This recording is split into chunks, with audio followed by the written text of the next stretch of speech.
Lo primero de todo, agradecer vuestra presencia en este centro cultural, en este foro de la cultura que estos días se desarrolla en Burgos, y agradecerlo especialmente en esta mañana de domingo tan fría que hace honor a vuestra ciudad, a los que sois de Burgos. Para los que estamos de visita sepamos que lo del frío de Burgos es una leyenda cierta. Nos proponemos hablar de arte, de las fronteras del arte. Tenemos la suerte de contar con tres grandes creadores que comparten su talento con nosotros en formatos y ámbitos distintos, que a la vez lo que procuran con sus obras es emocionarnos a todos. Yo creo que en este caso los tres lo consiguen. Les hemos pedido, un poco fuera del programa del debate, que nos facilitasen algunas imágenes que nos sirvan un poco para presentarles.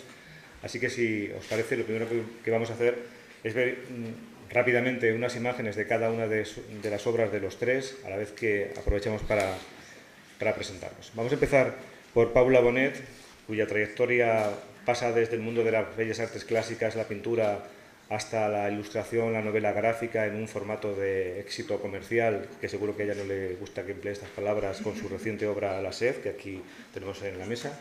Y vamos a ver unas imágenes y luego le pedimos a ella que lo comente, ¿vale? Estáis viendo aquí, ¿no? Las voy pasando brevemente.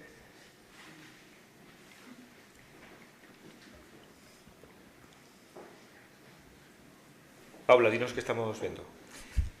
Pues estamos viendo un poco La Sed, que es mi último trabajo editorial.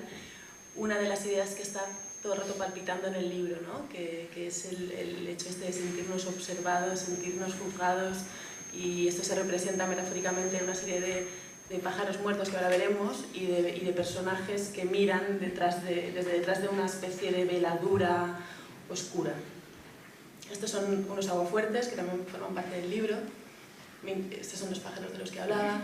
Los pájaros están hechos con una técnica con grafito acuarelable, y las imágenes anteriores, los grabados, son aguafuertes. A mí me interesa mucho el aguafuerte porque, bueno, creo que es un tema del que hablaremos, ¿sabes? Del hecho de reproducir una obra, y lo que me interesa es poder romper los límites, ¿no? El aguafuerte en un principio aparece por la necesidad justamente de esta reproducción, ¿no? Para poder difundirla, para poder difundir la obra. Y a mí me interesa el aguafuerte por todo lo contrario, para conseguir imágenes únicas, ¿no? No me interesa el hecho de hacer una serie, de hacer una tirada numerada y delimitada. Esto que estamos viendo ahora es el interior de 813, que es mi anterior libro. Creo que hemos visto unas imágenes antes. Esto es una plancha de cobre, es lo que os decía del entintado. Si hay aquí algún grabador, dirá que esta plancha entintada es un sacrilegio porque está muy mal entintada. A mí me interesa también el azar, ¿no? El azar en el momento de la estampa, en el momento de entintar, como si casi estuviera pintando en lugar de dibujar, de estar dibujando. Esta imagen pertenece a mi libro La Sed. Es muy rápido, tío. Seguro que es el ordenador, ¿eh? Vale. Es que estoy dando unos saltos. El libro, en un principio, iba a ser un homenaje a una serie de mujeres que a lo largo de estos últimos 4 o 5 años a mí me han reconciliado conmigo misma, con la relación que tengo con mi obra y con la relación que tengo con el contexto por el hecho de pertenecer a un género y no a otro. Estas mujeres son, muchas de ellas las conoceréis: Virginia Woolf, Sylvia Plath, también están Sexton, María Luisa Bombal, Teresa Winsmont, Victoria Ocampo, y otras que no aparecen de manera explícita, como Caitlin Moran o Rebecca Solnit, incluso la Despentes. La idea inicial del libro al final se fue mutando, que creo que eso es muy interesante también en nuestro trabajo, no poner límites, no hacer una estructura y no salirnos de ella. Y lo que intenté fue que, en lugar de hacer un homenaje explícito a esas mujeres, irme a la ficción, utilizar un desdoblamiento y, a través de un alter ego, intentar que este personaje, que de alguna manera soy yo, con todas mis dudas y todas mis preguntas y mis inseguridades y mi ingenuidad, y espero que algo de lucidez, las contuviera.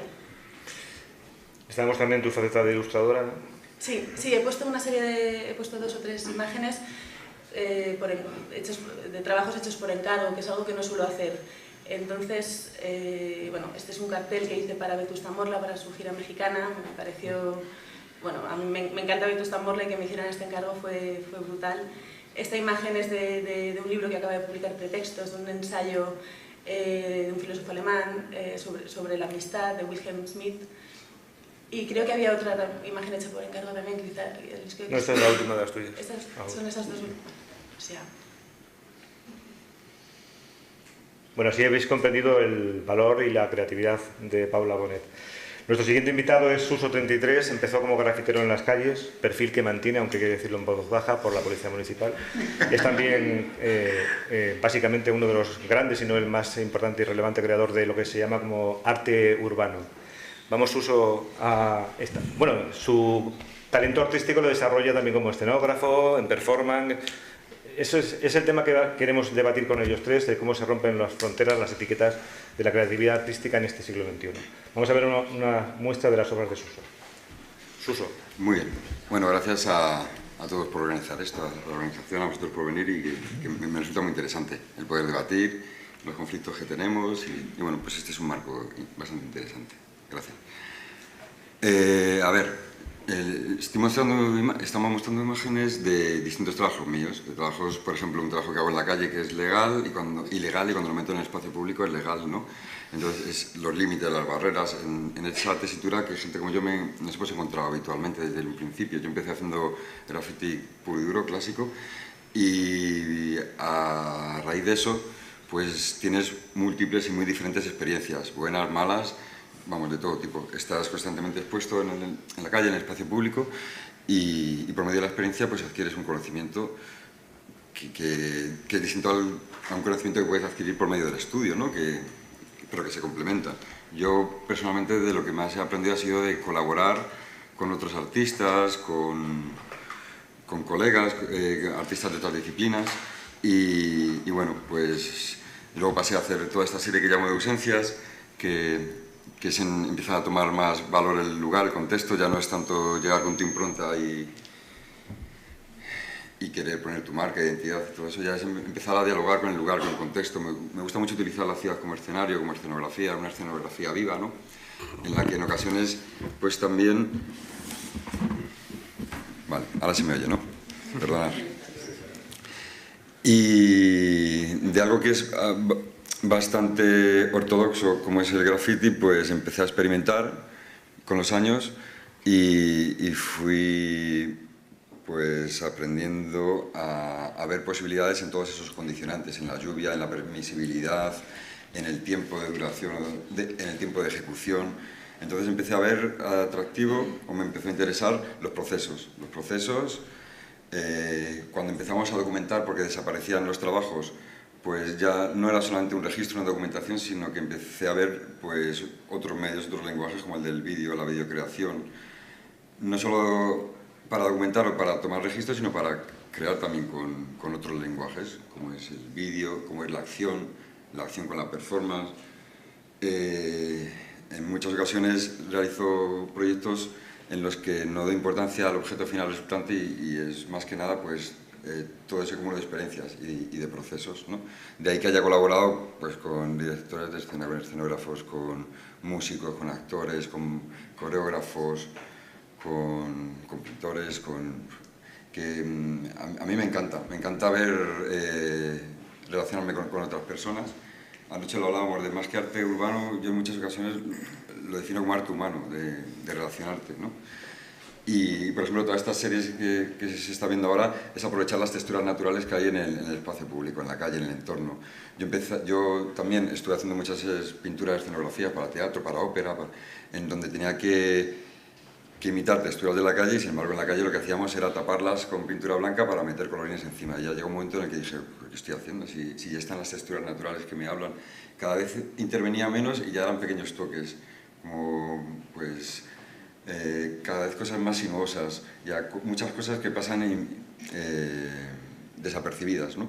Y me gusta casi ahora más los encuentros o jugar con la percepción y que cada uno lo haga suyo, ¿no? Del mismo modo, pues también a veces he ido trabajando una línea también conceptual, aunque parezca que no, porque normalmente pues lo que hago suele ser más emotivo, o cuando te ven pintar con las dos manos o bailando, pues todo eso eclipsa la acción, el proceso, eclipsa pues todo lo que haya de reflexión o de estudio.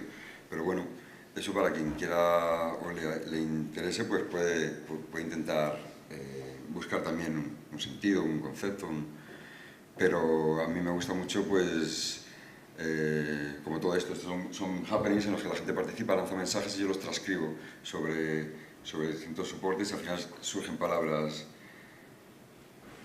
en un contexto que abarcan pues toda la participación de la gente. Y a veces yo no sé si pinto, si dibujo, si bailo, si hago acción, porque últimamente llevo unos cuantos años trabajando mucho vídeo y las muestras expositivas que hago suelen ser de vídeo, a veces me llaman grupos de música para que haga piezas de videocreación, otras con coreógrafos. O sea, yo no le pongo límites ni barreras. Por eso el tema de la charla de hoy a mí me interesa bastante, porque creo que es muy interesante el cruzar barreras. Para mí las barreras más fáciles de percibir, y no sé si de cruzar, son las físicas, ¿no? Las que puedes pues, tirar y cruzar. Las de las personas quizás son más complejas, ¿no?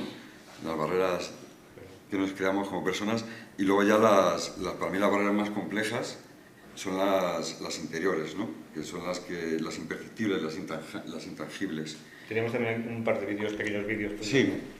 Además, en Burgos hay una obra o intervención, según la percepción, lo decimos de una manera u otra, tuya en el hangar. Sí, en el hangar, que hice hace un par de años. Estuve, creo que fue. Y ahora pues vamos a mostrar pues, un par de vídeos muy breves para todo esto que estoy contando, que al final son palabras, cuando lo que realmente es mi trabajo pues casi transmite más los procesos, ¿no? Aquí esta es una pieza con Ana Luján, que es bailarina y coreógrafa, la que le han dado este año el premio Max, con la que llevo colaborando desde hace un montón de años en Londres, porque ella era de la Rambler Company. Y aquí lo que hacemos es jugar, no jugar, explorar lo que es la acción de pintar con la acción, el movimiento. Bueno, yo tenía la teoría de que la danza contemporánea pues surge igual que el expresionismo abstracto, surge cuando no hay una intención de contar nada de un modo conceptual ni de un modo físico. Así que eres el movimiento por el movimiento, el gesto por el gesto. En muchas ocasiones yo veo mucho vínculo a la danza, a la pintura, porque son artes del tiempo. Entonces yo ahí estoy dejando rastro más que dibujando y ella borrando, limpiando, pero llega un momento en que casi estamos haciendo un poco lo mismo. Bueno, yo no bailo como ella, desde luego, pero es un ejercicio de cómo dos disciplinas aparentemente distintas, como es la pintura y la danza, pues tiene mucho que ver en el proceso, en la acción, ¿no? Yo al final no estoy dibujando nada, estoy simplemente dejando rastros y con esos rastros salen gestos, danza, pintura, procesos, bueno. Y luego,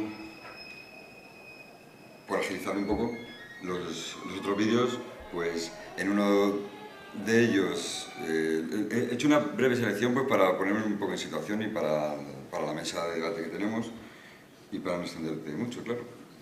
Esto podría ser básicamente un breve resumen de lo que soy yo, ¿no? Que es movimiento, es acción, es conflicto. Yo era zurdo, me obligaron a utilizar la mano derecha, entonces de niño pues tienes ciertos problemas en la dicción, a la hora de hablar y bueno, pues aquí se puede ver básicamente pues, los procesos, los gestos, y cómo para mí es más importante todo ese proceso, que al final sí, aquí en este caso sale un dibujo, una forma, algo reconocible, pero a mí lo que me interesa sobre todo es las experiencias en realidad. Algo que para mí era un problema, el haber sido zurdo y que te contrariasen, pues ahora pues me da posibilidades de dibujar con una mano, con otra y al final dibujas con el cuerpo. Ahí por ejemplo estoy filmando con las dos manos. Pues claro, yo nunca escribía bien, pero veía que me podía expresar con las dos. De ahí que a veces digo, más que pintar, bailo o danzo. Bueno, pues yo creo que lo dejamos aquí ya para no extenderme más. ¿No quieres tirarnos el otro? Vale. Va a ser más chiquitito, ¿no? Sí. Anda, hablar. Bueno, esto no lo vamos a ver. Bueno, y finalmente nos acompaña también Paco Roca, que comenzó en el mundo de la publicidad, que ha conseguido pues encumbrarse a lo más alto del universo del cómic, galardonado por, yo creo que es el premio más relevante que hay en nuestro país dedicado a esta expresión artística. Un autor de éxito que también ha trabajado en el mundo de la ilustración, que has hecho todo el recorrido de este universo creativo sobre el que vamos a hablar a continuación. Ha publicado obras como Arrugas, que han sido trasladadas al universo cinematográfico. Este está metido en otra presentación. Sí. Y vamos a ver, en tu caso, una presentación que tenemos aquí. Sí, bueno, he puesto ahí un poco de todo. Y de aquí, presentación. Disculpadme. Considero pues como un privilegiado, ¿no? Imagino que como Paula y como Suso, ¿no? De poder dedicarme a lo que era mi sueño infantil, ¿no? Desde que era pequeño lo que más me gustaba era contar historias, ¿no? Y la única forma que tenía para hacerlo, o la más barata y la más económica y la más de ir por casa, era dibujar, ¿no? Creo que como todos los niños. Y de ahí pues pasé a los cómics, que me permitían esa unión de las dos cosas, ¿no? De poder contar historias uniendo pues el texto y el dibujo, ¿no? Y como digo, pues he tenido la suerte de con el tiempo poder dedicarme a ello. Hacer un cómic es un trabajo pues, bueno, largo, ¿no? Como cualquier otro trabajo de este tipo, ¿no? Suelen ser años de trabajo entre documentación, bocetos, guión y todo el proceso que lleva a hacerlo, ¿no? Con lo cual decidir en qué proyecto te vas a meter es siempre una decisión difícil. Lógicamente tienes más ideas de las que luego puedes desarrollar, ¿no? Porque bueno, en ese proceso que es hacer un cómic se te ocurren 1000 cosas, ¿no? Que podrían acabar siendo otro libro, ¿no? Entonces siempre es un momento importante, ¿no? El decidir a qué vas a dedicar tus próximos años de tu vida, porque además suelen ser trabajos bastante obsesivos, ¿no? En los que acabas metiéndote tanto en la historia de una forma emotiva como de documentación, y acabas viviendo únicamente para eso, ¿no? Cuando vas por la calle estás pendiente de las conversaciones de los demás y viendo cómo todo eso puedes meterlo en la historia que estás haciendo, entonces es bastante obsesivo, ¿no? Entonces el decidir, como digo, a qué vas a dedicar tus próximos años suele ser como quizás lo más importante, ¿no? Y para mí esa decisión va en función de dos cosas, ¿no? Por un lado, que pienso que la historia tiene algo que aportarme personalmente, ¿no? Yo creo que cualquier enfoque artístico es una reflexión sobre un tema, ¿no? Entonces tiene que ser algo que piense que me va a mejorar de alguna manera, ¿no? Como persona en cualquiera de los sentidos, ¿no? Yo creo que también una de las grandes virtudes de la ficción es que puedes empatizar con puntos de vista que no son los tuyos, ¿no? Es el gran poder, ¿no? El llegar a comprender otra gente, ¿no? Entonces, el elegir un tema para mí va en función de eso, ¿no? Intento pues, bueno, comprender cosas que me preocupan. Pues en el caso del libro de Arrugas, pues era hablar sobre la vejez, porque mis padres en ese momento pues, estaban ya mayores y bueno, quería saber cómo se sentían en ese momento de la vida. En el caso, por ejemplo, de Los surcos del azar, que es una historia sobre los republicanos que estuvieron en la liberación de París, pues un poco lo mismo, ¿no? Es reconstruir una parte de nuestra memoria, ¿no? Comprendernos como sociedad también, ¿no? El saber dónde estamos, ¿no? Yo creo que la memoria al final es un tema que está presente en todo lo que hago, pero más que por el tema de nostalgia o por el tema reivindicativo, quizás es simplemente por conocerte a ti mismo, ¿no? Yo creo que sin memoria, tanto individual como colectiva, no somos nada, ¿no? Entonces, pues bueno, he recuperado la memoria en diferentes de los temas, ¿no? O por ejemplo, en el caso del último libro, de La casa, pues también era hablar sobre la muerte, ¿no? Y sobre lo que es el ciclo de la vida, ser padre y perder a tu padre, que fue algo que me ocurrió prácticamente en el mismo momento, ¿no? Entonces, para mí, el elegir un tema u otro es que me va a hacer reflexionar sobre algo, ¿no? Que voy a comprender algo más, en teoría, sobre mí mismo, ¿no? Y el otro objetivo que intento a la hora de escoger un tema es que también que como autor requiera algún reto, ¿no? Porque es muy aburrido también, ¿no? En estos procesos, que yo creo que los tres compartimos, son muy solitarios. Entonces necesitas retos porque si no, bueno, te estancas y te aburres. Entonces necesitas que el proyecto en el que te vas a meter te vaya a llevar por caminos nuevos, ¿no? De hecho, intento no repetirme, aunque pueda haber siempre un tema, como digo, pues el tema de la memoria o como unas determinadas temáticas que se repiten, pero intento cambiar de registro continuamente, de formato, de temas, de dibujo, de cómo contar esa historia, porque pienso que por un lado me enriquecen como autor y por otro lado, bueno, hacen que ese tedio, ¿no? de estar años tú solo delante de una hoja en blanco, pues bueno, sea un poco más llevadero. Muy bien, pues ya conocemos a nuestros tres interlocutores y os parece vamos a entrar en materia. Sois tres dignos representantes de la creatividad contemporánea, transgresora en sus formatos y, por tanto, lejana de las fronteras, que es el leitmotiv de esta charla. El arte, yo creo que todos los que estamos aquí lo tenemos claro, es eso que nos emociona, que nos hace ser mejores personas. Y sin embargo, aunque en términos absolutos nos parece que estamos todos de acuerdo que el arte es lo que nos lleva a sentir las cosas de una manera muy especial, en el momento, en el contexto, con la creatividad de la persona que comparte su talento con nosotros, tenemos la tendencia habitual a hacer todo en compartimentos. Y hablamos de música, de teatro, de pintura, de cómic, de graffiti, de narrativa visual en formatos diferentes. ¿Por qué esa situación, que en realidad es muy paradójica, pero yo creo que para el artista y también para nosotros es bastante lamentable, ¿no? Que no nos limitemos a disfrutar con lo que hacéis los creadores? ¿Quién? Bueno, ya lo hemos dicho antes, yo creo que es un error absoluto. Yo como consumidora de arte, como creadora, intento encasillarme y encasillar lo que consumo lo menos posible, ¿no? De hecho, cuando me preguntan por influencias, a mí me inspira mucho más, me proporciona un placer absoluto una lectura y normalmente me inspira más una lectura que la contemplación de obra pictórica.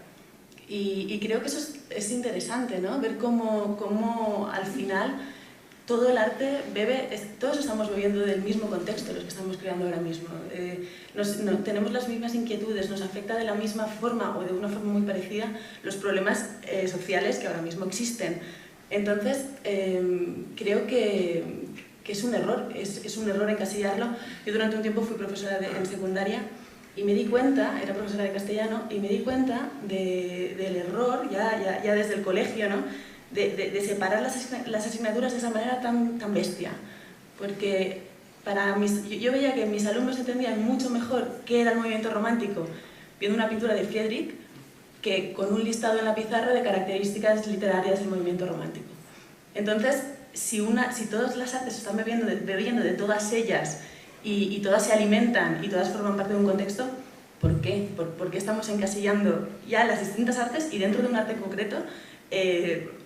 ¿Por qué yo solo soy ilustradora, o solo soy pintora, o solo soy escritora? Es que quizá no soy nada de eso. Es que quizá me sirvo del dibujo, de la pintura o de la escritura porque son los medios en los que tengo cierta habilidad y consigo comunicar más o menos como a mí me gustaría lo que quiero comunicar. Pero si supiera cantar o supiera componer o supiera hacer una película, estoy segura de que lo haría. Bueno, yo entiendo que también que se utilizan términos, denominaciones, palabras pues para acercarnos, ¿no? a las ideas, a las formas, a los estilos, a las disciplinas, pues para ordenar un poco, ¿no? en tu cabeza las cosas y para poder tomar dirección. Pero a mí, por ejemplo, lo que sí me interesa mucho son los límites de dónde están todos esos compartimentos en la cabeza o las disciplinas artísticas.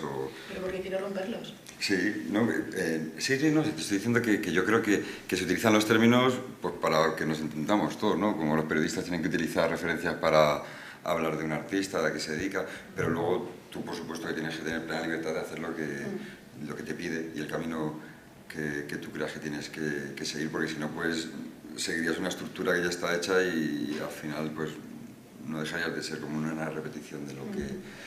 O sea, te alejarías de la creación, entiendo yo. Entonces, poner límites a la creación, pues, yo obviamente no lo he hecho, claro. Precisamente en esos límites es donde encuentras posibilidades, caminos, errores, a veces metes la pata y haces cosas que dices, uff, Dios mío, ¿cómo vean esto? Lo necesario del error también, ¿no? Sí, totalmente. El fracaso, yo defiendo mucho el error y el fracaso. Totalmente, da muchos caminos. Y el contradecirse a uno mismo también, porque si lo tienes todo tan claro y pues a lo mejor más que dedicarte a crear y hacer arte, pues te dedicarías a diseñar, ¿no? Porque ya tienes los objetivos más claros. Entonces, pues lo de los límites a mí es especialmente algo que me atrae y me interesa muchísimo. Los límites, las barreras, las fronteras, las personales, las físicas, las de las disciplinas. Pues ahí hay mucho que investigar, ¿no? Yo creo. Sí, yo creo que en el fondo creo que es el gran problema, ¿no? de todos los autores es es las etiquetas, ¿no? Y el limitarse qué es el medio en el que estás trabajando, ¿no? Pues centrándome en el cómic, por ejemplo, es muy claro, ¿no? Lo que para un autor de cómic, como pudieran ser pues, bueno, los dibujantes de cómic de los años... ¿Tú te consideras un autor de cómic o de narrativa o de novela gráfica? No, sé, no me considero. ¿Te parece pertinente la pregunta o no? Sí, pero yo creo que no, digo, pero a lo mejor la pregunta en realidad se contradice con lo que yo antes estaba manifestando, ¿entendéis? Sí, pero yo creo que ese es el error, ¿no? El etiquetarnos, y volviendo a eso, ¿no? Porque al etiquetarte ya es como de, bueno, eres autor de cómic, ¿no? Pues entonces, el cómic, ¿qué es el cómic? Empiezas a definir, y eso que el cómic es algo bastante ambiguo y que es difícil definir, ¿no? De hecho, no... Bueno, pasa también con las artes plásticas y con demás. No puedes definirlo con una sola frase, ¿no? En el cómic, al final hay como una especie de decálogo que debe de cumplir una obra para que consideremos que es un cómic y hay cosas que cumplen 5. O sea, que ya de por sí es un medio que es bastante híbrido y difícil, ¿no? Pero aún así te etiqueta bastante, ¿no? Y te limita en lo que vas a hacer, ¿no? De hecho, es lo que quería comentar, ¿no? Que para el medio sigue siendo el cómic, pero para los dibujantes de los años 50 en España, por ejemplo, pues aquellos Ibáñez, Escobar, pues el dibujante de Zipizape, de Mortadelo y demás que trabajaban en los años 50, para ellos el cómic era algo infantil, que tenía que ser de humor, que eran 2 páginas, que eran historias autoconclusivas y no pensaban que podía ser algo más que eso. Y en los años 80... Pero básicamente es lo mismo, es contar historias con imágenes en papel, ¿no? Sí, pero ya se te abre mucho, ¿no? Se te abre en el sentido de que no tienen por qué ser humor, no tienen por qué ser historias autoconclusivas, no tienen por qué ser con una estética de dibujo. Poco a poco vas rompiendo fronteras, ¿no? O otras fronteras mucho más claras, ¿no? A ninguno de aquellos dibujantes se le hubiese imaginado que una viñeta fuese otra cosa que no una ventana a la realidad. Y es otra de las grandes fronteras que también autores han cambiado, ¿no? Que la viñeta simplemente es un lugar de encuentro en el que puedes hacer metáforas visuales, puedes meter únicamente texto. Digamos que poco a poco vas rompiendo las fronteras de lo que se considera tu medio, ¿no? Y yo creo que el gran error es considerar que eso es inamovible, ¿no? En el momento en el que no hay fronteras posibles, ¿no? Que simplemente se trata de contar historias, es cuando todo se abre, ¿no? Como estábamos hablando, ¿no? Y de repente puedes hacer un libro solamente con texto y con unos dibujos por separado, puedes hacer un libro que sea un graffiti, puedes hacer algo que sea efímero, digamos que se te abre todo, ¿no? En el momento en el que tú lo que quieres, como tú decías al principio, es contar unos sentimientos o contar una historia que llegue a la gente.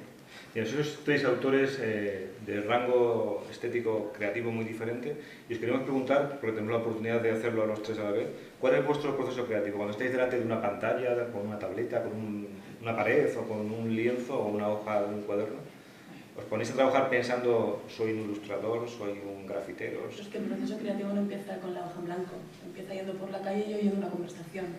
O empieza cuando alguien te dice algo que te molesta y no sabes por qué te molesta. O algo, te dicen algo que te... O sea, ¿la inspiración la incluyes en el proceso creativo? Sí, para mí sí. Bueno, yo creo que sí. ¿Y cuando te pones a trabajar en un libro? Cuando me pongo a trabajar en un libro, sí, lógicamente hay una serie de elementos que tengo que tener en cuenta, que es qué quiero contar y cómo lo quiero contar, y crear una estructura, y a partir de ahí intento no encorsetarme para nada, que la historia pueda... Prefiero... que me desborde y después tener que sacar las tijeras y podar a publicar las 10 páginas que he creado para este fin, ¿no? Para mí, con La Sed, por ejemplo, que es un libro en el que he estado trabajando 2 años, al texto le dediqué más de 1 año y es un texto que si imprimes en Word son 60 páginas y fue un año de poda realmente. Porque ¿Previo al trabajo gráfico? Sí, en este caso sí. En este caso también es cierto que cuando estaba escribiendo el texto tenía clara la imagen que quería que acompañara ese texto, porque de hecho ahora no me estoy expresando bien, porque no son imágenes que acompañan textos. La historia yo la explico con la imagen y con el texto de la mano y intento que esa maraña no se pueda desunir.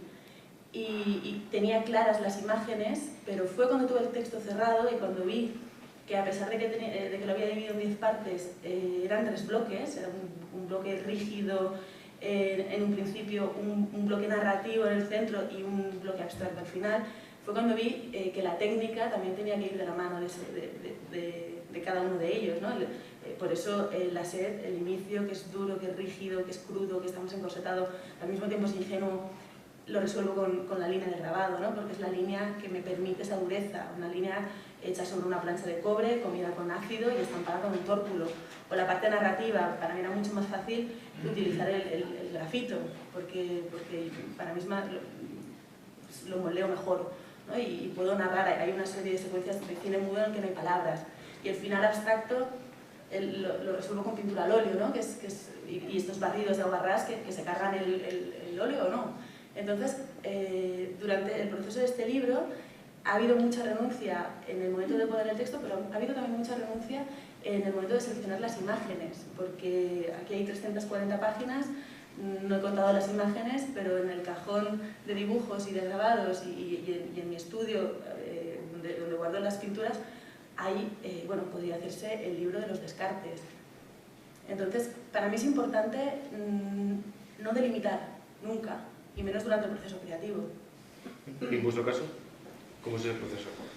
Pues a ver, yo en mi caso yo creo que habitualmente siempre llevo una libreta, estoy siempre tomando notas, apuntes, dibujitos, ideas, y surgen cosas.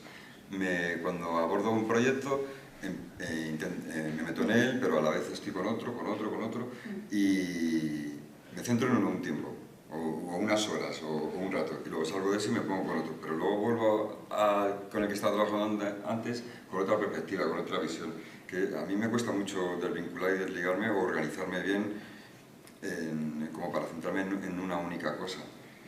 Y voy saltando de uno a otro, y en esos saltos de repente encuentro oportunidades de experimentar, de probar.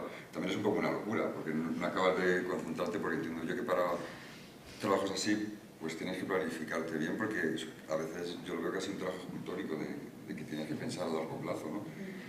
Yo quizás hago cosas a lo mejor más gestuales, expresivas del momento, entonces me permite esa libertad de poder estar saltando de una idea a otra, incluso de una disciplina a otra disciplina, y siempre estoy tomando dibujos, notas, apuntes, y cuando consigo ya concentrarme y encontrar un camino, pues ya intento profundizar en él, si me permite el tiempo y las constantes condicionantes. Y claro, a mí, por ejemplo, me resulta muy difícil diferenciarlo, porque cuando haces un mural, porque es un mural, cuando vas a hacer una pieza de videocreación, cuando vas a hacer una performance, pues son como registros un poco distintos, que también me gusta porque es un poco vertiginoso, ¿no? Que a veces no sabes casi ni qué vas a hacer, y en la ocasión, en el momento, encuentras posibilidades. A mí me recuerda pues, cuando estás en situaciones haciendo pintura extrema, o que no te da mucho tiempo a la reflexión y parece como que te fluyen las cosas. Y en ocasiones, por ejemplo, estoy en el escenario improvisando una escenografía, dibujando con punteros láser, y te dicen, oh, pero ¿cómo puedes estar improvisando y creando una escenografía en directo delante del público? Pues dices, pues a lo mejor si estuviese en mi casa o en un sitio y no estuviese expuesto, me daría tiempo a poder reflexionar más y planificarme, y que no fluyera. En ese caso concreto. Entonces, yo, por ejemplo, me encuentro mucha paz y mucha calma interior cuando estoy como en el extremo, en el límite. Y tengo como dos momentos de creación muy distintos, el de la soledad y el de cuando estás expuesto o cuando estás con las personas, que ahí no estás tú solo, que cuando estás tú solo pues puedes equivocarte, puedes decidir lo que muestras, lo que no muestras, y a veces no sé muy bien ni cómo ocurre, pero salen las cosas. Quizás es porque me lo tomo de un modo muy emocional, pero claro, eso no te permite a veces hacer buenos acabados o planificarte súper bien. Pero lo que sí me gusta es tomar de vez en cuando distancia y renovar, y lo ves desde otra perspectiva. Y no digo distancia física, pues distancia en general, pero solo trabajar en varios proyectos a la vez. Y es un poco como un caos, una línea constante de ideas por la cabeza que vienen, que van, y de repente enganchas una y dices, mira, aquí he encontrado esto, cómo encaja, cómo funciona, y otro no lo piensas, simplemente te sale. De hecho, a mí lo que más me gusta es el proceso creativo, básicamente. ¿Y tú, Paco, cómo afrontas? Bueno, mi forma se parece más a la de Paula, quizá, que a la de Suso, ¿no? La verdad es que me encanta lo lo de los pintores, ¿no? Porque es como pasar de un proyecto a otro, depende cómo te encuentres, ¿no? En el momento, y de un cuadro todo está vivo hasta que lo acabas, ¿no? En un libro es diferente en ese sentido, ¿no? Entonces yo soy muy metódico y al final dejas poco espacio a la improvisación al final, ¿no? Entonces soy de, bueno, como Paule, como Suso en ese sentido, soy, ¿no? de que todo lo que te rodea es lo que te va influyendo, ¿no? Y cuando empiezas a escribir un guión, que es lo primero que hago, y a tomar notas, pues bueno, te estás basando en la realidad, ¿no? Estás intentando reconstruir todo eso que estás viendo con palabras, ¿no? Que sepas que luego esas palabras se van a convertir en dibujos, pero necesito que estén en palabras, ¿no? El transcribirlo a palabras, aunque sean solamente, pues bueno, que no, su fin no va a ser que nadie lo lea, ¿no? Sino que va a formar parte luego de una historia, ¿no? Pero sí que me escribo un guión, le doy muchísimas vueltas, lo rehago, hago 1000 versiones, ¿no? Hasta que ya pienso que lo tengo del todo hecho, y entonces es cuando empiezo a dibujar. Hasta ese momento no cojo el lápiz para nada y no hago ni una sola línea, ¿no? Lo cual también, hablando con otros amigos dibujantes, les parece una aberración, ¿no? Porque a la mayoría de ellos les gusta más dibujar que contar historias, ¿no? Para mí me gusta más contar historias. Dibujar es porque, bueno, me gusta dibujar, pero es la única forma que quizás que tengo de darle forma a esas historias, ¿no? Entonces, bueno, me escribo mi guión, después me hago mis bocetos y soy, como digo, muy metódico, ¿no? En cada nuevo paso hay una pequeña improvisación, ¿no? Hay cosas que escritas te funcionan, que cuando empiezas a dibujarlas te das cuenta que no, empiezas a cambiar cosas, pero bueno, en mi caso intento que sean bueno, no lo intento, pero acaban siendo muy pocas cosas, ¿no? O sea, según vas pasando de una fase a la otra, vas cambiando, pero intentando mantener la estructura que ya tienes, ¿no? Y sí que se convierte, como decía antes, ¿no? En algo muy obsesivo, ¿no? Que me viene bien, por ejemplo, pues bueno, una de las patas que tenemos los autores de cómic es la ilustración, ¿no? En definitiva, poniendo un paréntesis, vivir de la cultura es complicado, ¿no? Ya no solamente en el cómic, es bastante minoritaria la lectura, aunque cada vez va cambiando. En general, vivir de la cultura es difícil, ¿no? Los escritores pues tienen los artículos de prensa o dan clases para poder vivir, pues los directores de cine hacen sus videoclips o sus spots de publicidad, y los ilustradores, una de las partes de la economía que tenemos para poder vivir, no solamente con los royalties vive el autor, pues bueno, tenemos la ilustración, ¿no? Y la ilustración también sirve un poco para despejar la cabeza, como también decía Suso, ¿no? De vez en cuando, para coger distancia con lo que estás haciendo, ¿no? Entonces, alterno también la ilustración con esos proyectos que si no acabarías, loco con ellos. Sí, una pregunta que es una obviedad, pero que surge de vuestras reflexiones, las que acabamos de escuchar. ¿Con qué faceta de las que habéis descrito os sentís más felices cada uno de vosotros? Y ahora después vamos a hablar de vivir de la cultura. Yo creo que depende del momento en el que estés. A mí ahora mismo el óleo me da la vida, pero también es porque he estado unos años, los últimos 4 años, me he visto muy encasillada en un perfil de ilustradora, el que no me acaba de sentir del todo cómoda, porque además yo con el dibujo, yo veo dibujar a Paco y flipo. O sea, la velocidad, la claridad que tiene. A mí el dibujo, mi dibujo me encorseta, mi pintura me da libertad, los aguafuertes me dan libertad, porque con los aguafuertes lógicamente hay línea, claro, pero también hay bueno, y ahora me voy al terreno de Suso, antes lo estábamos hablando, ¿no? La intención en el trazo. Yo en la ilustración estoy ahora empezando a permitirme salir de ese encorsetamiento en el que he estado 4 años. Y creo que es también gracias a que he vuelto al óleo y a que he vuelto al grabado. Entonces, ahora mismo, a mí la vida me la da la inhalación de borras. Pues a mí en los últimos años lo que más me estaba interesando era pintar vídeos. Yo lo llamaba pintar vídeos, porque no entendía que hiciera vídeos como tal, ni que fuera pintura, porque mezclo la acción de pintar, mi cuerpo como un elemento plástico en las piezas de vídeo.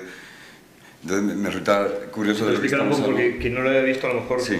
Es como un lienzo electrónico sobre el que estás manipulando, ¿no? Vale, sí, pues me gusta experimentar con distintas disciplinas, como he dicho antes, y en ocasiones pues a veces que entro y salgo de la pared, pintando con agua que desaparece porque se evapora, lo grabas y luego lo pones en marcha atrás, pero tú andas de espaldas y parece que estás saliendo de las paredes. Luego también dibujas con una especie de puntero láser en un proceso constante de dibujo, que nunca acabas, que es una especie de holopintura, ¿no? Que cada momento te puede mostrar parte de lo anterior y puedes entrever lo siguiente que va a ocurrir, que es un dibujo en proceso, en progreso, que va desapareciendo. A mí me gusta y no paro, y una capa y otra, y al final has tapado, has hecho 20 piezas a lo mejor, pero lo interesante es el proceso de cómo han ido las transiciones de una a otra, ¿no?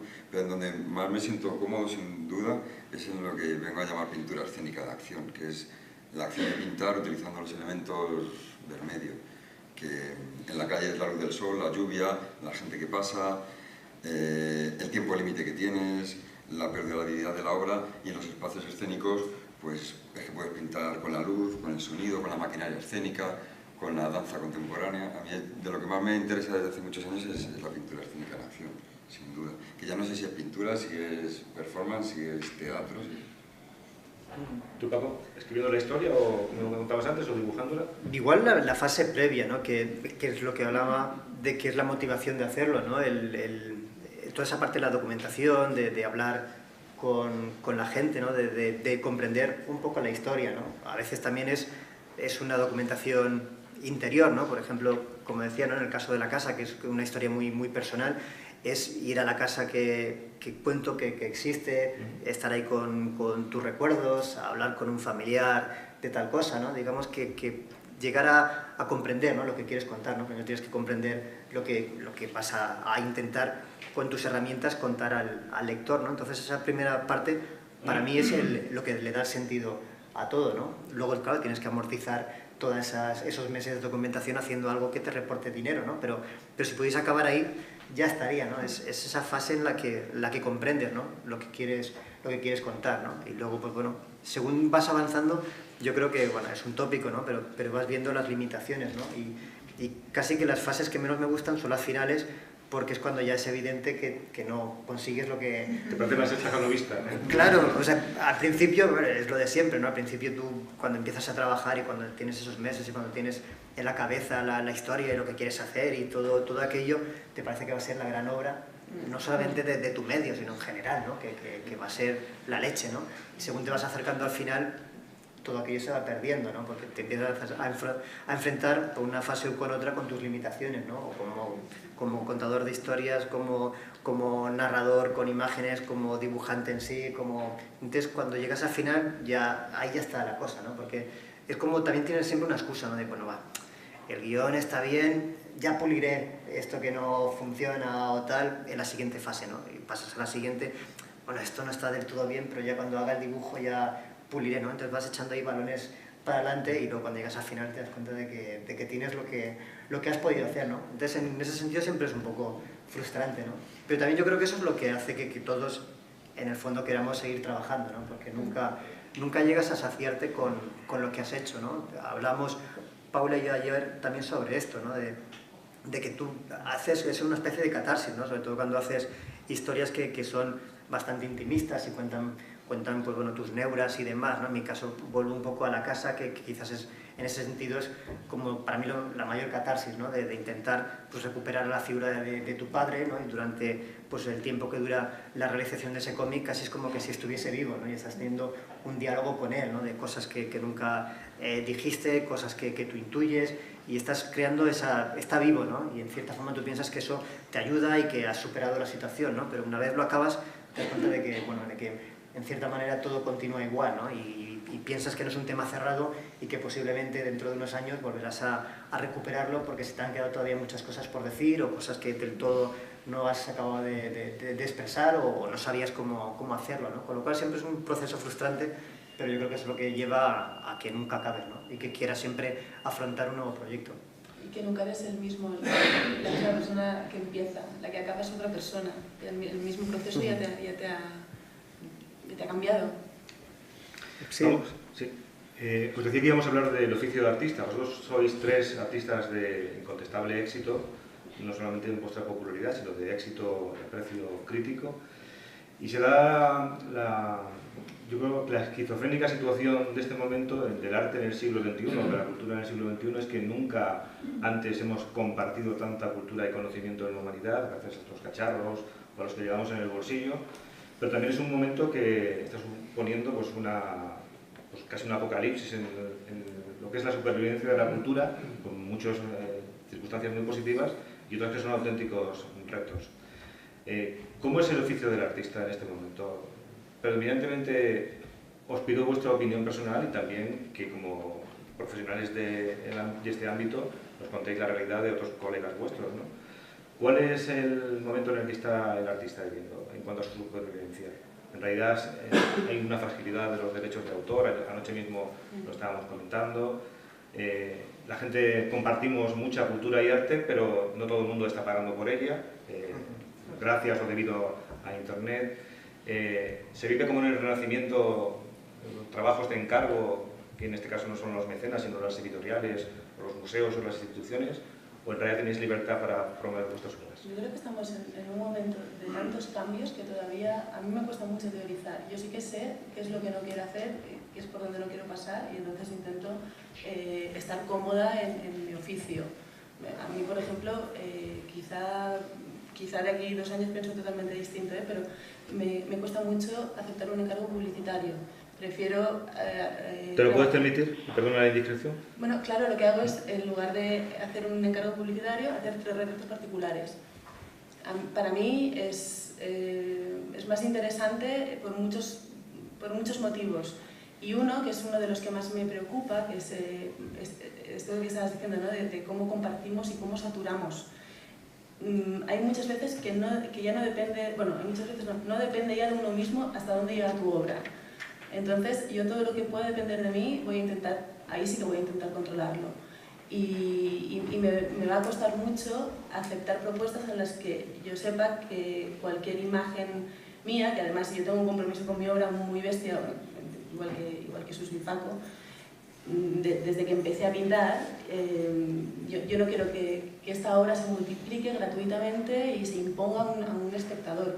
Yo no quiero que el consumidor se tenga que comer mi trabajo porque sí, porque va a una gran superficie, compra 2 libros, se gasta más de 20 euros, entonces le regalan mi taza y mi bolsa. A mí eso me cuesta mucho y siempre que puedo huir de ahí, huyo. Pero bueno, ya digo que todavía estoy... claro, no hemos nacido con esto. O sea, yo veo que además nosotros somos una especie de generación bisagra, ¿no? Creadores más jóvenes, hay escritores y escritoras a las que sigo y pintores que veo que muestran sin ningún pudor la intimidad más privada. Nacimientos de hijos, bueno, no voy a entrar en... Y yo sé que es algo que yo no haría, pero entiendo perfectamente que ellos lo hagan porque es que incluso veo que es parte de un proceso artístico. O sea, es que a lo mejor justamente el arte que están haciendo es cómo narran a través de estas redes esta realidad. Por eso mismo no puedo, bueno, creo que nunca lo haría esto, tampoco sentenciar nada, pero estoy en un momento en el que me estoy cuestionando continuamente cuál es la relación que tengo con mi trabajo, cómo quiero que llegue al público, qué depende de mí, qué no depende de mí, y el único objetivo para mí es que el compromiso que tengo con mi obra no se rompa. ¿Y en vuestro caso? Vale. Es interesante porque, creo que es interesante porque hablar de esto porque en la actualidad nos estamos acostumbrando a consumir mucha información, mucha cultura generada de modo gratuito. Y de modo gratuito no digo de pasta, digo así como wow, información. Y en muchas ocasiones yo veo que la relación que tengo laboral a veces casi es más que de artista o de creador, tengo generador de contenidos para plataformas o lugares que se dedican a hacer cosas, ¿no? O vías de difusión, internet, canales de televisión. Entonces, a mí me ocurre con muchos colegas que está viendo que sí, el trabajo se difunde, pero como que se entiende que, parece que se entiende como que eso es gratuito, que eso es de la nada, pero tú tienes que comer, desayunas y como todas las personas, ¿no? Entonces, yo por ejemplo para vivir, antes trabajaba en otras cosas, hacía pintura de escenografías, decorados, bueno, todo tipo de trabajos. Y como en una balanza, poco a poco he podido ir dejando de hacer tantos trabajos de encargo para poder dedicarme de un modo progresivo más a mis cosas más personales para poder investigar, que a mí es lo que me gustaría, poder dedicarme al estudio y a la investigación. Pero siempre no lo he podido hacer de un modo completamente drástico, no puedo ir de súper auténtico, decir, pues yo solo me dedico a hacer mi obra. Pues no, he trabajado un montón en un montón de cosas distintas y quizás pues eso también me ha dado experiencia para aprender otras cosas, pero lo que he contado antes, que bueno, que yo le he dado la vuelta y me ha servido. Pero es bastante complejo, muchos colegas míos pues tienen mucha aceptación, son muy populares, el tema llamado, entre comillas, y digo entre comillas, arte urbano, hay muchos de mis colegas que son muy reconocidos a nivel internacional y están mal viviendo, ¿no? Y parecen que son mega estrellas. En mi caso, pues como toco distintas disciplinas, pues al final de año hago toqueteo distintas cosas, de algún sitio puedo conseguir un poco más de dinero para poder dedicarme a investigar, a crear, y lo juntas y haces una valoración y dices, venga, podemos seguir. Pero yo lo veo bastante complejo, o sea, no veo que haya una única fórmula para ello. A mí sí me da cosas a mis colegas que los ves que encima los miran porque salen en los medios, en las redes sociales, y les ves que están mal viviendo. Entonces dices, ¿qué está ocurriendo? Entonces esta gente está generando contenidos, esos contenidos se difunden y mucha gente hace uso de ellos o los disfruta. Entonces me parece interesante hablar de ello porque yo me encuentro en esa situación actualmente también. Y también ya me veo que mi cuerpo no me responde como antes y tengo que empezar a plantearme cosas porque cuando te subes a una grúa, a un andamio, 5 pisos para arriba o 10 pisos, pues ya dices, ¿esto cuánto tiempo va a durar? Ahora tengo 43 y digo, pues, y ya me decaes, te tardas en recuperar y tienes que empezar a cambiar un poco para la perspectiva para saber cómo vas a poder seguir viviendo, a no ser que tengas tu base económica ya cubierta o te sepas resolver muy bien siendo un caza subvenciones, como hay... ¿En tu caso, Paco? Bueno, cuéntanos quizás... la realidad del universo del cómic. Sí, bueno, dos cosas. Primero, igual, la primera es que, como decías, ¿no? Yo creo que ha cambiado la forma de consumir cultura en estos momentos, ¿no? Y se ha convertido algo en que si lo piensas es un poco extraño, ¿no? Es decir, la gente no quiere pagar o ha perdido la costumbre de pagar por contenidos, pero no tiene ningún problema en pagar por los contenedores, es decir, por un iPhone de última generación, por un ordenador, una red de RDSI, por pagar una plataforma pirata para descargarse películas de una forma más rápida, ¿no? Es como una perversión ya del sistema, ¿no? Que no sé cómo hemos llegado a ella, ¿no? De quién es la culpa, ¿no? Igual también pues gente como nos anuncia Telefónica, ¿no? Aquí no está. Pues, gente como las y los operadores de telefonía ¿no? que permiten a la gente piratear cosas, sí, cuando en realidad y no son te los que más permiten dejar de pagar beneficio han la cuota sacado, mensual. ¿no? Sí, que yo creo que quizás, bueno, parece ser que después de todo, habrá que ver, ¿no? Pero le están dando un poco la vuelta y ahora son ellos los generadores de contenido, ¿no? Con páginas, cosas. Veremos si porque ya no hay más líneas que vender. Claro, ya están, entonces tienen que pasar a lo siguiente, ¿no? Pero han creado una perversión que es muy extraña, ¿no? Que a la gente le parezca clara. Yo os preguntaba que cómo os afecta realmente al sector de la creación. Vosotros en particular a lo mejor no, porque sois artistas de éxito, pero a vuestros colegas. Yo creo que... Como que nunca antes en la historia de la humanidad, son palabras que suenan así muy grandilocuentes, pero que yo creo que son certeras. Hemos tenido tanto acceso a la cultura como en este preciso instante del siglo XXI. Sí. Pero también es verdad que nunca antes le hemos quitado tanto valor a la cultura.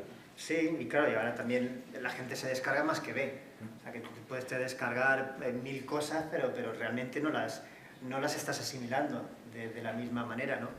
Pero también es verdad que yo creo que en el sector del libro, por lo menos en el del cómic, y más en el cómic que podemos llamar novela gráfica, todavía este tipo de cosas no han influido demasiado, ¿no? Negativamente, positivamente, tienen muchas cosas a favor, ¿no? El que, bueno, cada vez hay, aunque todavía no es una cosa muy rentable, pero existe la posibilidad del cómic digital y es una forma de llegar a todo el mundo de una forma económica e inmediata, ¿no? Y se abren nuevos mercados también con el cómic digital, ¿no? De gente, pues, por ejemplo, que igual tu libro en Uruguay es carísimo al precio del que le puede llegar a él, sin embargo la edición digital es muy accesible y cualquiera, ¿no? O sea, que tiene mucha parte positiva, ¿no? La negativa que podríamos llamar de ese pirateo, yo creo que todavía no existe en el tema de del libro y en particular en el de la novela gráfica, ¿no? Ahí yo creo que de momento nos estamos salvando, ¿no?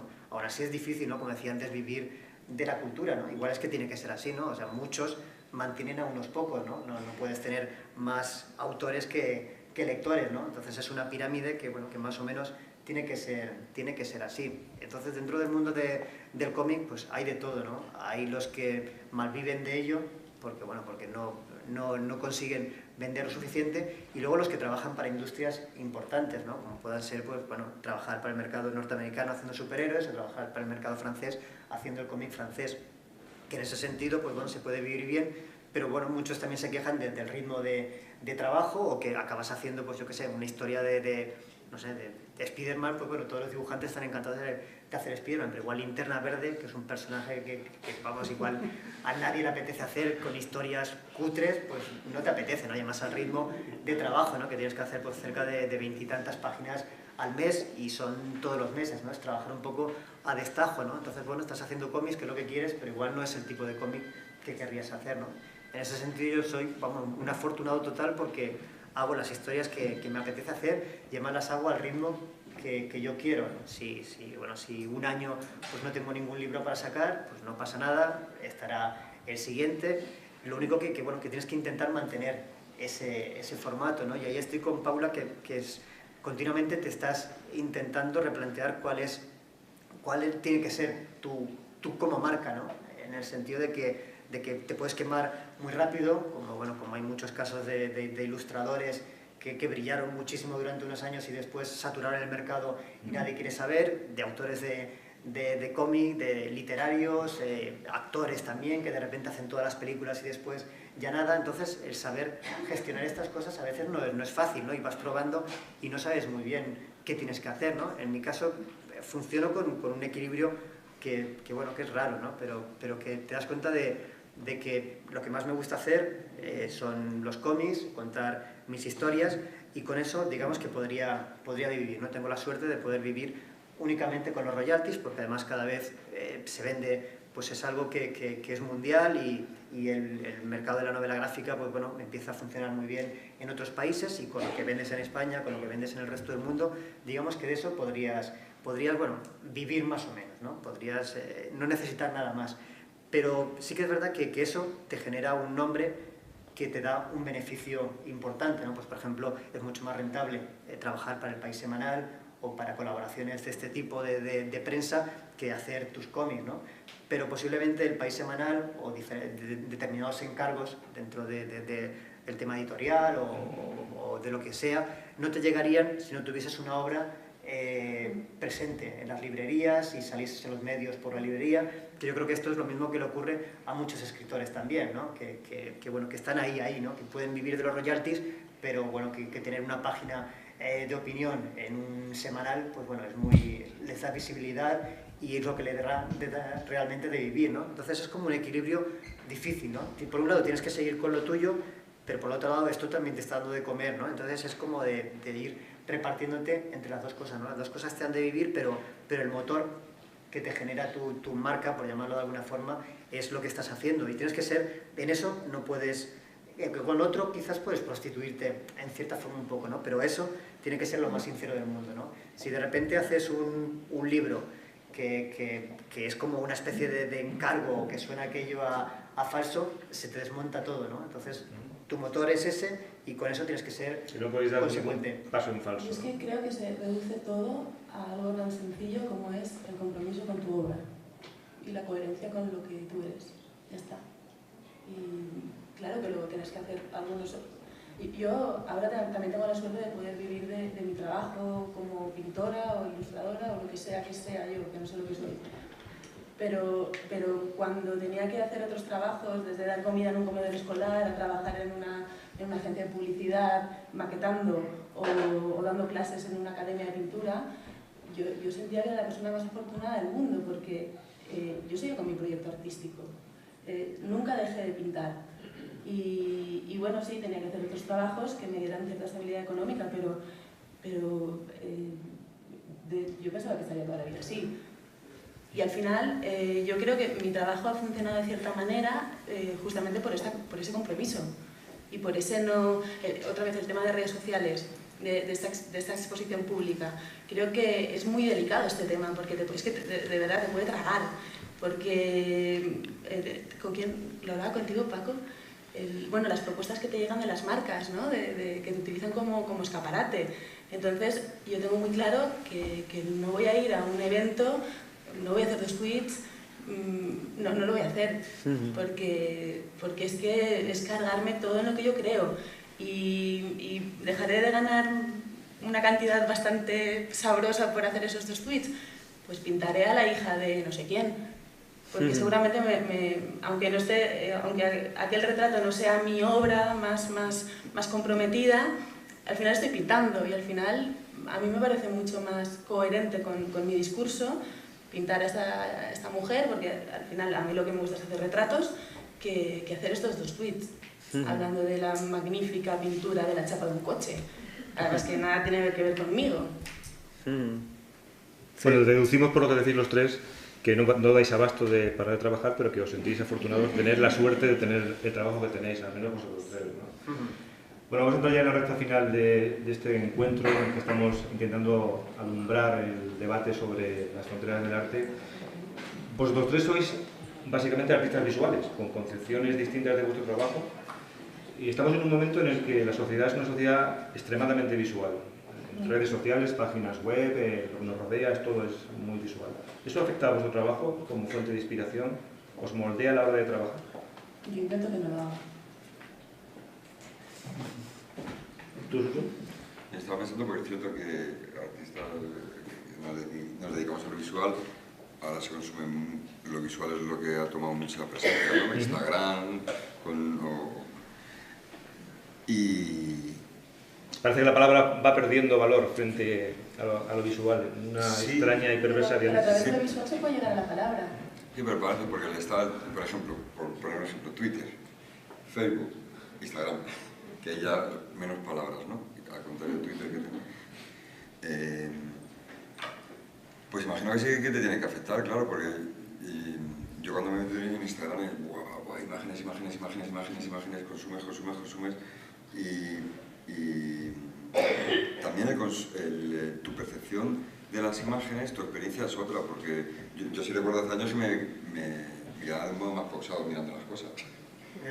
Ahora es como que a veces digo, pues parece que tengo una visión súper dotada, que puedo ver miles de imágenes a la vez, ¿no? Pero también es otro tipo de lectura que no profundizas en ello, ¿no?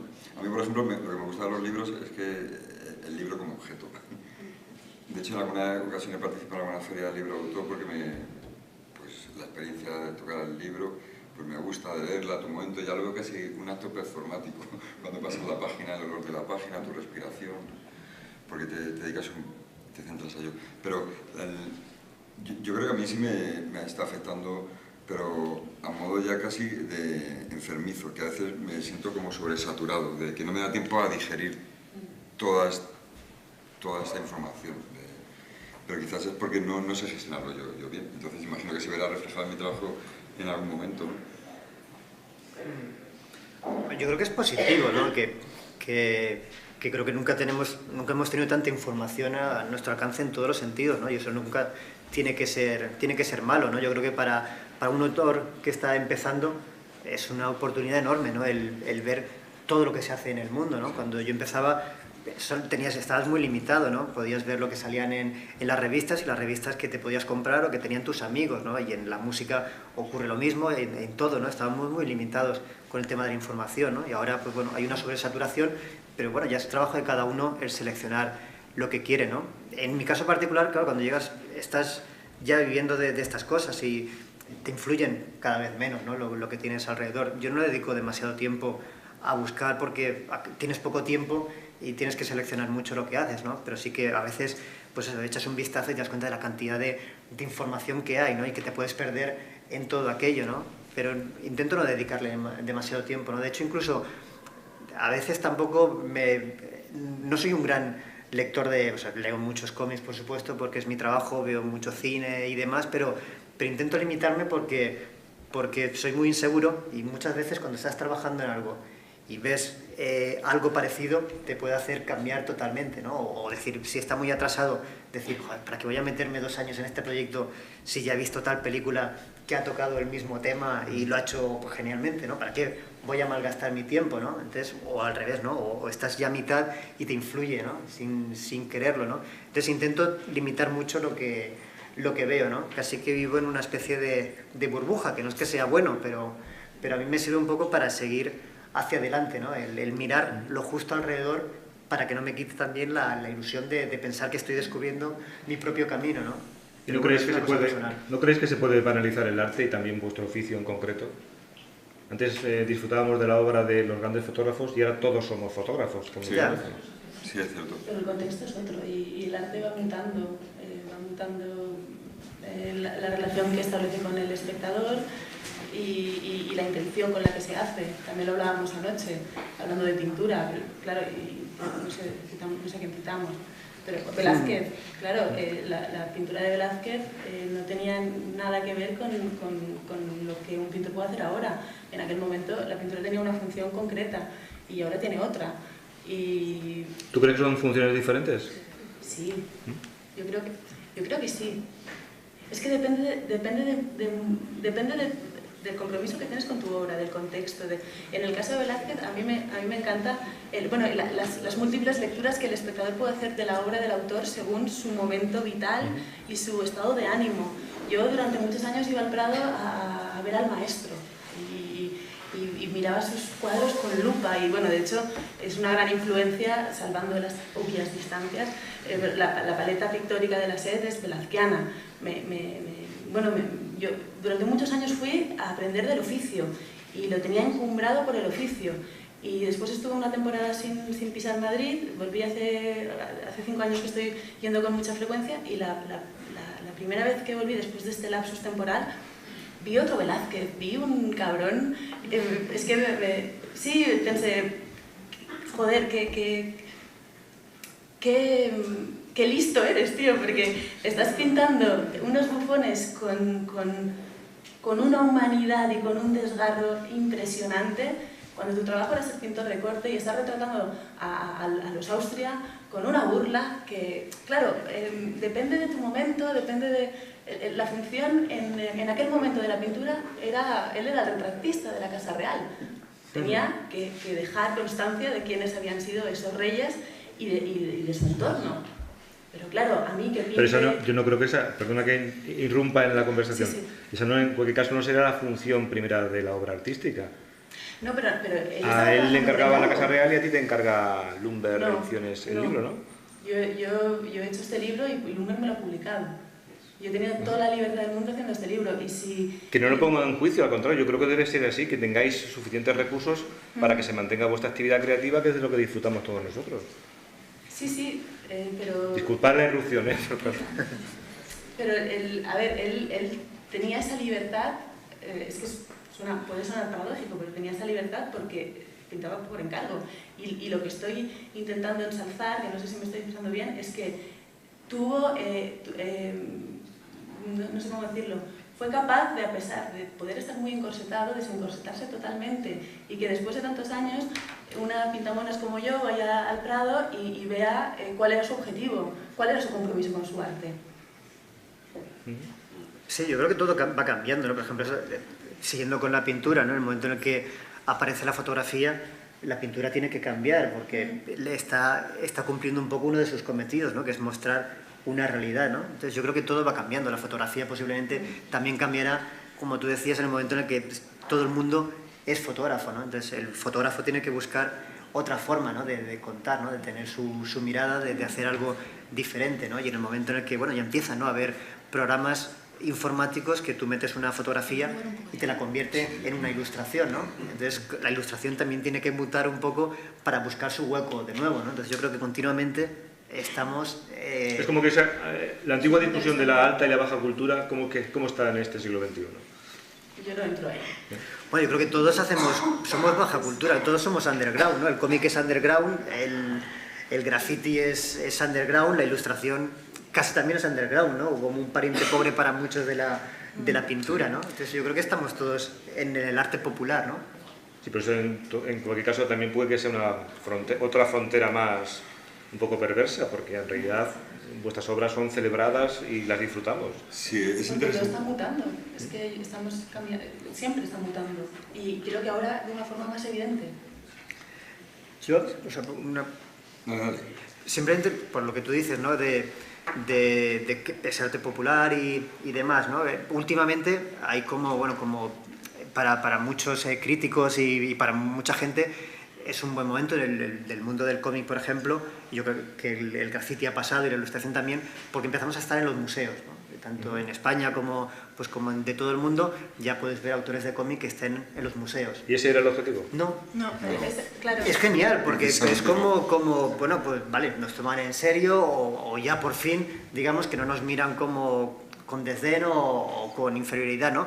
Pero el fin de una página de cómic no es estar en un museo, ¿no? El fin es contar una historia una con otra, ¿no? Es como coger, yo qué sé, una página de un manuscrito no sé, de cualquier escritor, de Cervantes, si fuese el caso, y colocarlo ahí, ¿no? Y dices, joder, pues bien, ¿no? Puedes analizar la caligrafía, puedes analizar tal, pero no tiene ningún sentido, ¿no? Más que bueno, el anecdótico, el simbólico que tú le quieras dar, ¿no? Pero me parece como mucho más importante pues que en una librería de barrio esté pues el libro de Paula o un cómic. Eso me parece un mayor logro que el estar en un museo, ¿no?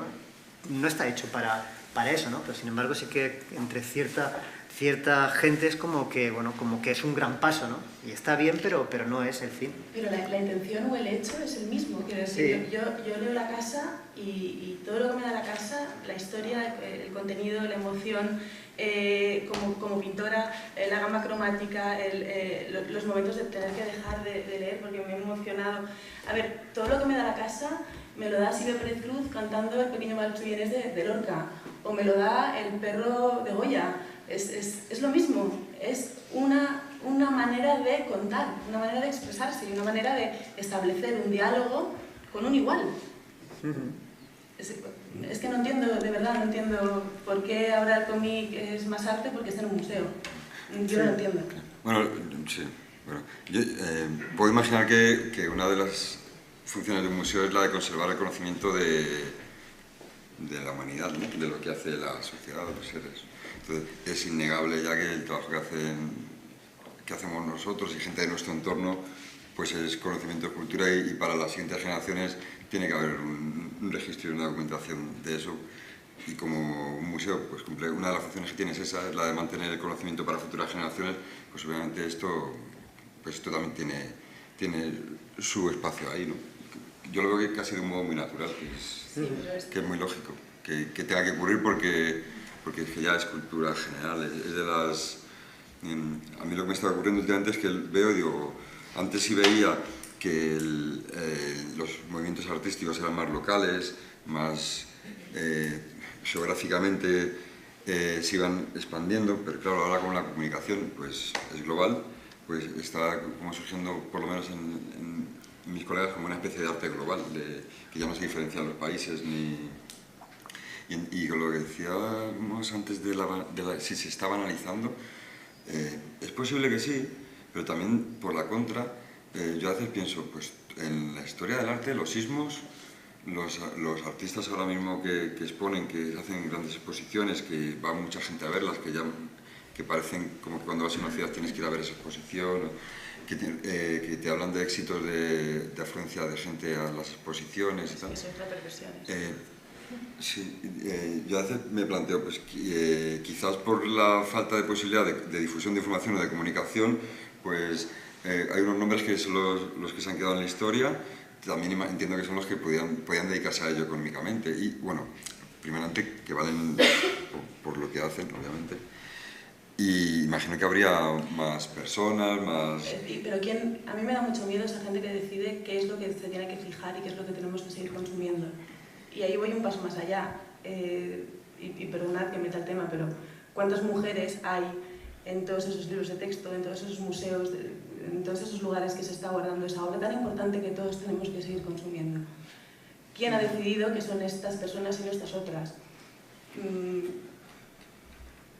Es que igual ahí también hay otra perversión, ¿no? O en el hecho de esta exposición no se tiene que ver porque sí, se tiene que ver porque sí, porque a este museo le conviene que se vea porque sí.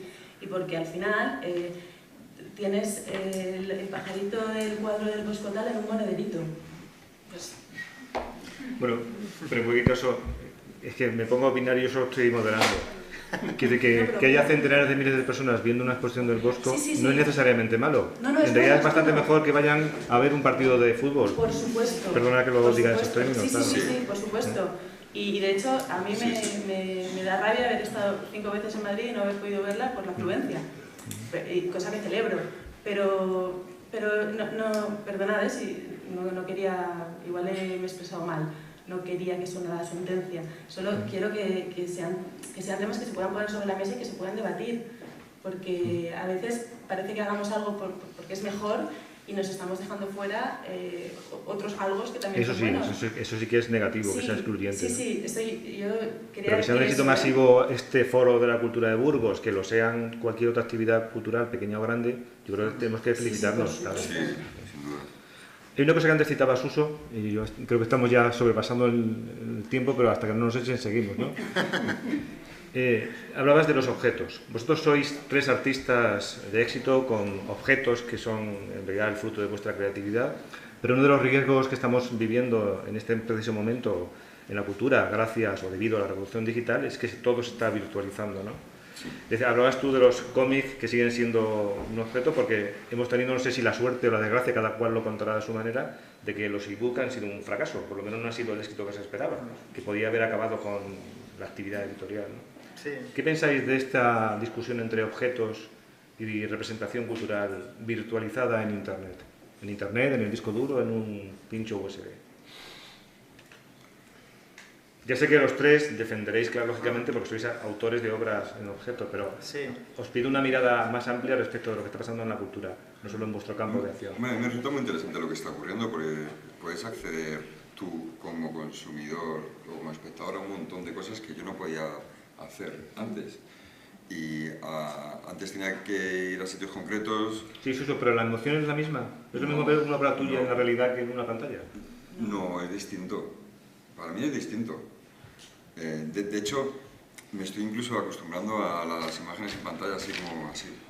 Está la hija de una amiga mía que toca todos los libros, toca todo para que se muevan como si fueran pantallas, ¿no?